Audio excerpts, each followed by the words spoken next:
Pesona si gadis desa. Episode 175 dengan judul Sudah Ditandai. Selamat mendengarkan. Glenn melihat ke sana kemari ketika tidak mendapati keberadaan adik iparnya. Dia mulai resah, khawatir kalau Casanova itu telah membawa Luri pergi ke tempat yang tidak seharusnya. Kau kenapa sih, Glenn? Aku perhatikan sejak tadi kau terus saja terlihat tidak tenang. Ada apa? Tanya Lucy heran melihat suaminya yang terlihat sangat gelisah. Sweetie, sepertinya Vedo benar-benar membawa Luri pergi dari pesta ini. Jawab Glenn sambil menatap wajah Lucy. Aku akan membotaki kepalanya kalau sampai Luri pulang dalam kondisi yang tidak utuh. Sampai alam akhirat pun aku tidak akan pernah memaafkannya jika hal itu sampai terjadi. Lucy terkejut mendengar perkataan suaminya, tapi sedetik kemudian dia tersenyum. Suaminya ini sedang mencemaskan adiknya ternyata. Glenn, sebegini perhatiannya kau pada keselamatan Luri. Terima kasih ya karena sudah memperlakukan adikku seperti adik kandungmu sendiri. Batin Lucy haru. Sebenarnya kemana kalian pergi? Gumam Glenn yang semakin bertambah kesal karena masih belum melihat keberadaan Vedo dan adiknya. Dia terus mengedarkan pandangan menyeluruh, berharap kalau kedua orang yang sedang dia cari ada di salah satu pojok ruangan. Kau tidak perlu cemas, Glenn. Kakakku tidak akan mungkin melakukan hal yang salah pada Luri. Kayo berjalan menghampiri Glenn bersama dengan Jackson di sisinya. Di bibirnya tersungging sebuah senyum yang menandakan kalau semuanya baik-baik saja. Kau tahu dari mana kalau Vedo tidak akan bersikap macam-macam pada Luri, Kai? Dia itu kan mantan Casanova. Aku belum sepercaya itu melepas Luri hanya berduaan saja dengannya. Tanya Glenn seraya menarik nafas panjang. Ketidakpercayaanmu cukup beralasan dan aku memakluminya. Akan tetapi sebejat apapun kelakuan Kak Vedo, aku yakin dia tidak akan melakukan hal yang sama terhadap Luri. Apa kau tahu kenapa? Jawab Kayo tanpa merasa tersinggung ketika Glenn menyinggung tentang kebiasaan kakaknya yang dulu sangat suka sekali bergonta-ganti wanita. Itu fakta, dan Kayo sangat sadar akan hal itu. Glenn menggeleng, sedangkan Lucy, dia hanya diam mendengarkan. Sebagai seorang kakak sudah pasti Lucy merasa khawatir. Akan tetapi dia tidak sampai sepanik Glenn karena Lucy yakin kalau Vedo bukanlah pria seperti itu, meski Vedo sendiri mempunyai masa lalu yang kurang baik. Juga karena Lucy yang percaya kalau adiknya adalah gadis yang bisa menjaga kehormatannya sendiri. Pertama, karena Kak Vedo hanya akan menyentuh wanita yang memang sama-sama menyukai aktivitas seperti itu.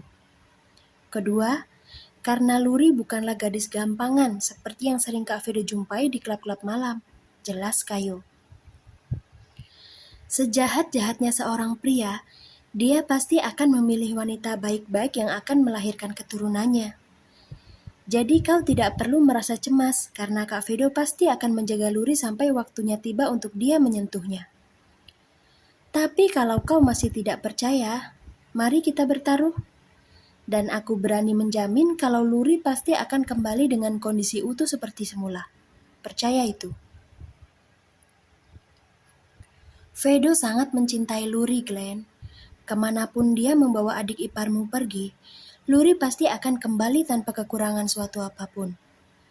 Aku bicara begini bukan karena dia kakaknya Kayo, tapi karena aku tahu didikan Ibu Abigail tidak akan pernah salah, terlepas dari masa lalunya yang memang sedikit buruk. Luri adalah gadis baik-baik. Vedo bisa tamat di tangan Ibu Abigail jika dia sampai berani macam-macam padanya. Ibu Jackson ikut menenangkan Glenn yang sedang mengkhawatirkan adik iparnya. Harusnya Vedo memang seperti yang kalian katakan. Astaga, jadi begini ya rasanya menjaga seorang adik. Aku sampai tidak enak makan sejak tadi, sahut Glenn sembari mengusap wajahnya. Sekarang sudah tenang kan? Tanya Lucy lembut. Glenn menoleh kemudian mengangguk.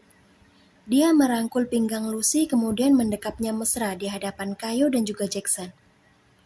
Sungguh, baru pertama kali ini Glenn dibuat panik hanya gara-gara mengkhawatirkan seorang gadis yang notabene hanya berstatus sebagai adik ipar. Glenn adalah seorang yatim piatu sejak dulu, jadi dia tidak pernah merasakan yang namanya memiliki saudara.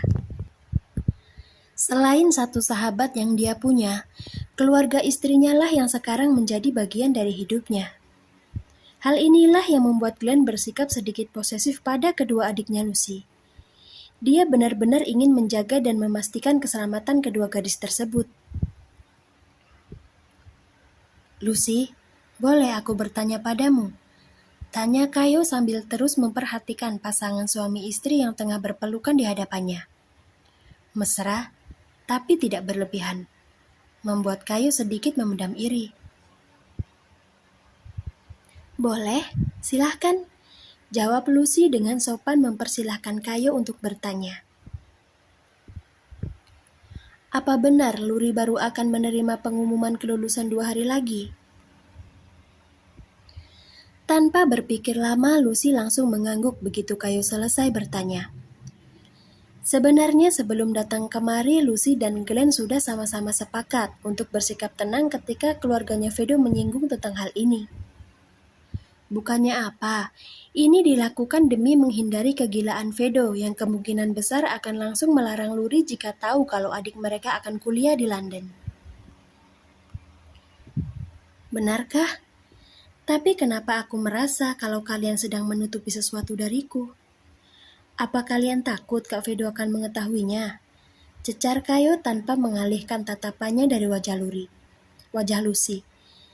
Tidak semudah itu Kayo dibohongi, meski Glenn dan Lucy sangat pandai beralibi dengan pura-pura bersikap tenang di hadapannya. Kayo, apapun yang kau pikirkan, semua itu dilakukan demi kepentingan Luri dan Vedo. Aku dan Glenn tidak ada hak untuk mencampuri urusan mereka, jadi biarlah Luri sendiri yang memutuskan. Kita cukup berdoa saja untuk kebahagiaan mereka berdua. Jawab Lucy dengan lugas memberikan alasan. Jackson tersenyum samar. Dia cukup kagum dengan kehati-hatian Lucy dalam memberi jawaban. Namun harus Jackson akui kalau jawaban tersebut sangatlah bijaksana karena secara tidak langsung Lucy telah membuktikan jika asumsi Jackson adalah benar. Luri sudah menentukan pilihannya dan hal ini memang sengaja disembunyikan dari Vedo. Kini Jackson hanya perlu mencari tahu satu hal, yaitu tempat mana yang akan dituju oleh si gadis desa itu. Baiklah kalau memang itu yang kau inginkan. Aku hargai keputusan adikmu yang ingin merahasiakan hal ini dari kakakku. Tapi ingat satu hal, Lucy. Jika di kemudian hari terjadi masalah pelik, aku harap kau tidak akan pelit dalam membagi informasi. Luri sudah ditandai oleh ayah dan ibuku. Itu artinya hanya dia yang akan diakui sebagai wanitanya Kak Vedo. Bisa kan? Tanya Kayo berkata tegas sembari menampilkan senyum manis di bibirnya. Kayo, kalau untuk masalah itu tergantung apa yang dilakukan oleh kakakmu. Jika masalah pelik yang terjadi di kemudian hari membuat Luri merasa kecewa dan sakit hati, aku tidak akan pernah membiarkan kalian mengetahui kemana dia pergi. Keluargamu boleh saja kaya dan berkuasa, tapi Luri adalah harta kami yang sangat berharga. Kami tidak akan tinggal diam, terutama aku. Sahut Glenn dengan dinginnya menjawab pertanyaan yang dilayangkan pada istrinya. Glenn paham betul kalau pertanyaan tersebut syarat akan ada gertakan. Kayo menatap Jackson kemudian tersenyum penuh arti begitu menyaksikan keagresifan Glenn dalam menyikapi pertanyaannya. Kayo tidak tersinggung, tapi sikap Glenn membuatnya merasa curiga. Namun karena tak mau menciptakan hubungan yang tidak enak dengan keluarga dari calon kekasih sang kakak, Kayo memutuskan untuk mengalah dan mengakhiri percakapan yang mulai tidak sehat ini. Reinhard dan Levita sedang berbahagia dengan pernikahan mereka. Sebaiknya kita tidak merusak acara ini dengan percakapan yang membuat urat leher menjadi tegang. Ucap Jackson tanggap akan arti dari senyum di bibir calon istrinya. Iya, Kak Jackson benar, sahut Lucy menimpali. Kak Levita bisa kerasukan iblis jika tahu kalau kita tidak ikut menikmati kebahagiaannya. Dan kau, Glenn, sudah ya jangan marah-marah lagi. Kayo hanya bertanya saja tadi. Dia tidak ada maksud apapun padaku. Iya kan, Kai? Hehe, maaf jika sikapku tadi sudah membuatmu merasa terancam ya, Glenn. Aku seperti ini karena tidak ingin melihat kakak dan calon kakak iparku mengalami masalah yang bisa membuat hubungan mereka menjadi renggang. Sudah, itu saja, jawab Kayo. Setelah itu Kayo berinisiatif untuk memeluk Lucy. Mungkin wanita hamil ini hanyalah gadis desa biasa, tapi tidak dengan Glenn. Pria ini berada dalam satu frekuensi yang sama seperti calon suaminya, yaitu sama-sama mantan penjahat. Jadi Kayo tidak boleh memandang remeh terhadapnya, dan damai adalah cara tercepat untuk menghindari bentrokan emosi yang bisa saja muncul di diri kedua pria yang kini tengah saling menatap dalam diam.